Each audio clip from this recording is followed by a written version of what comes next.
Some people like to add Scotch bonnet to their food, but I like to add cayenne pepper. It gives it the bite and the spiciness the curry needs. Okay. Keep in mind, I say Jamaican curry, but there are many variations. I like to add the cayenne while it's frying, because it gives it the cayenne a chance to cook as well. I'm going to add a little bit more cayenne. Notice I'm not giving you measurements for the salt and for the cayenne, because you're going to have to add those to taste.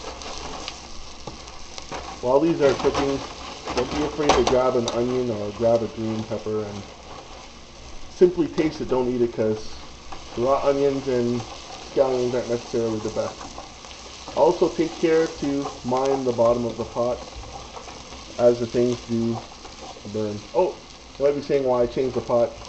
So this one is because I didn't like the other pot so much after all, and I switched to the non-stick, which gives me a little bit more movement. You can see they're browning quite well.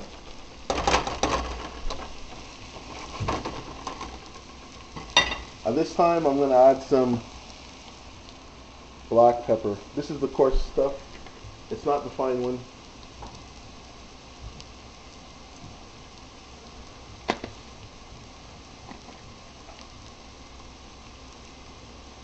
I'll also be adding the Jamaican allspice. Don't add too much, because if you do, it'll taste like a cake, and you don't want it to taste like a cake. You just want it to add a little bit of a sweet taste at the end. Jamaican allspice. Very nice. Coming along quite well. You can take a smell.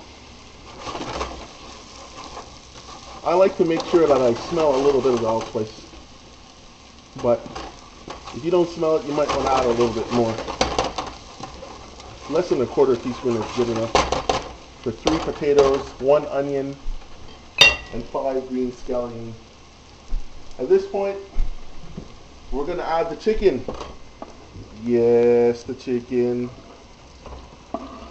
For all who want to know how much chicken that is, that's 5 chicken breasts. We're going to let the chicken breast now brown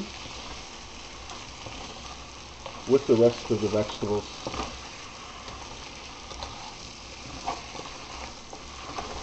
This may take a few.